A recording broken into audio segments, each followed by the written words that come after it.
Last year, about 125 million people watched the Super Bowl. That's a huge number. The World Cup final? More than 1 billion people watched. One game. More people watched that single match than the Super Bowl, NBA Finals, World Series, and Stanley Cup final combined. So here's the question. If soccer isn't even America's favorite sport, why is the World Cup the biggest sporting event on Earth? Why do entire countries shut down to watch it? Why do fans cry when they win? And why is America about to host the biggest World Cup in history in 2026? If you've never watched soccer before, don't worry. By the end of this video, you'll understand why the World Cup is so big, why billions of people care, how the tournament works, and why so many Americans are about to become soccer fans. Let's start with the thing that surprises most Americans. The World Cup isn't really a sports tournament. It's a competition between countries. Why the World Cup feels different. The first thing most Americans get wrong about the World Cup is thinking it's just soccer's version of the Super Bowl. It's not. The Super Bowl decides the champion of one league. The World Cup decides the champion of the world, and that changes everything. Because in American sports, you're usually supporting a city. Maybe you're a Cowboys fan. Maybe you're a Lakers fan. But at the World Cup, there are no franchises, no owners, no trades, no salary caps, no draft picks. Instead, every player represents the place they come from, their country, their flag, their people. And that's why the emotions are completely different. When Argentina won the World Cup in 2022, millions of people poured into the streets. Not because a team won, because their country won. Imagine if every American, regardless of which NFL team they supported, came together behind one team. Then imagine that team winning the biggest championship on earth. That's the closest comparison. And this is what makes the World Cup unique. For 1 month, politics disappear. Club rivalries disappear. Everything disappears. And entire countries unite behind one team. That's why fans cry. That's why people travel across the world to watch. That's why victories become national celebrations. Because for many people, the World Cup isn't just sport. It's identity. And once you understand that, the tournament starts to make a lot more sense. But that's only part of the story. Because the second thing that makes the World Cup special is something Americans already love. Why the World Cup produces crazy stories.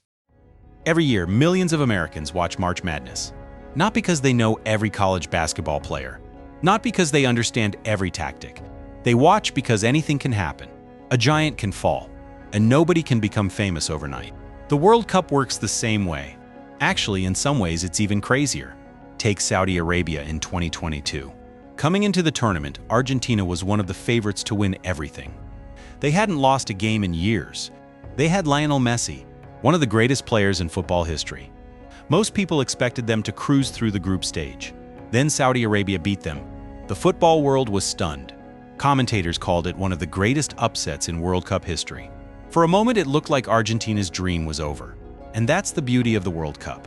You don't need to know football to understand what happened. An underdog beat a giant. Everyone understands that story. But Saudi Arabia wasn't even the biggest surprise, because while Argentina was trying to recover, another team was quietly making history: Morocco. Before the tournament, most casual fans expected Morocco to be eliminated early. They were placed in a group with Croatia and Belgium, two teams many experts believed were stronger. Then Morocco finished first. Then they beat Spain. Then they beat Portugal. One victory after another. Suddenly, they weren't just surviving. They were changing history. By reaching the semifinals, Morocco became the first African nation ever to make it that far in a World Cup.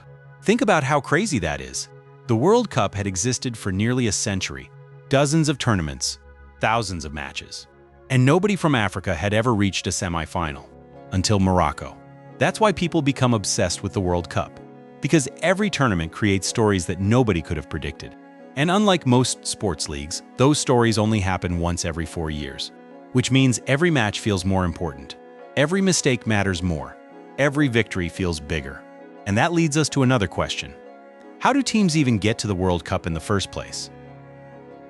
How countries reach the World Cup. One of the biggest misconceptions Americans have is that every country automatically gets invited. They don't. Making the World Cup is incredibly difficult. In many parts of the world, qualifying for the tournament is almost as emotional as the tournament itself. Think about it this way. Imagine the NFL season lasted 4 years. That's basically what World Cup qualification feels like. Teams spend years trying to earn a place. Countries play dozens of matches. Some succeed, most don't. And because football is played almost everywhere on Earth, competition is brutal. Italy is one of the most successful football nations in history. They've won 4 World Cups, more than England, more than Spain, more than almost everyone. And yet Italy failed to qualify for the 2018 World Cup. Then they failed again in 2022. Imagine the New England Patriots missing the playoffs for 8 straight years. That's how shocking it felt. The World Cup doesn't care about history. It doesn't care how famous you are. It doesn't care how many trophies you won 20 years ago. You have to earn your place, every single time. And once the qualification process ends, the real tournament begins. How the tournament actually works. The good news is that the World Cup format is surprisingly simple, much simpler than many Americans expect. The tournament begins with groups. Think of them like mini-leagues. Teams play a small number of matches. Win and you earn points. Draw and you earn fewer points. Lose and you earn nothing. The goal is simple. Finish high enough in your group to advance. Once the group stage ends, everything changes. Now you're in the knockout rounds. And this is where the tension becomes unbelievable. Because unlike the NBA playoffs, there are no 7-game series. Unlike baseball, there is no tomorrow. Unlike football, there's no rematch next week. One loss and you're gone. That's it. 4 years of preparation. Finished. One bad day can eliminate a favorite. One great day can turn an underdog into a national hero. And this is why even people who don't normally watch football become addicted during the World Cup. Every game feels important. Every moment matters. And every goal feels enormous. Because there might not be another chance. Why one goal changes everything. For Americans, one of the strangest things about football is the score. A game might end 1-0-0, or even 0-0. At first that sounds boring, especially if you're used to NFL games with dozens of points. But here's the thing, because goals are rare, every single one matters more. Imagine an NFL game where touchdowns happened only once or twice. You'd pay attention to every play, every mistake, every opportunity. That's football. When a goal finally arrives, it feels huge. And during the World Cup, those moments become unforgettable. One goal can send a country into celebration. One goal can eliminate a giant. One goal can become part of a nation's history forever. That's why football fans can spend 90 minutes on the edge of their seats waiting for a single moment. Because when that moment comes, everything changes.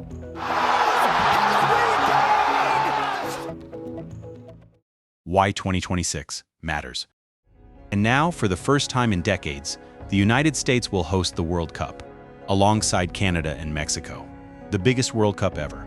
Millions of Americans who have never watched a football match will suddenly find themselves surrounded by the tournament. Friends will be talking about it. Sports networks will be covering it. Social media will be full of it. And many people will discover something surprising. The World Cup isn't really about understanding every rule. It's not about tactics. It's not about memorizing formations. The reason billions watch is much simpler. Stories, underdogs, pressure, heartbreak, national pride. That's what the World Cup sells. And it sells it better than any sporting event on Earth. So when the tournament arrives in 2026, don't think of it as soccer's version of the Super Bowl. Think of it as the Olympics, March Madness, and the Super Bowl combined into one month-long event. Because that's the closest thing America has to the World Cup. And once the first match kicks off, you'll finally understand why the rest of the world stops everything to watch.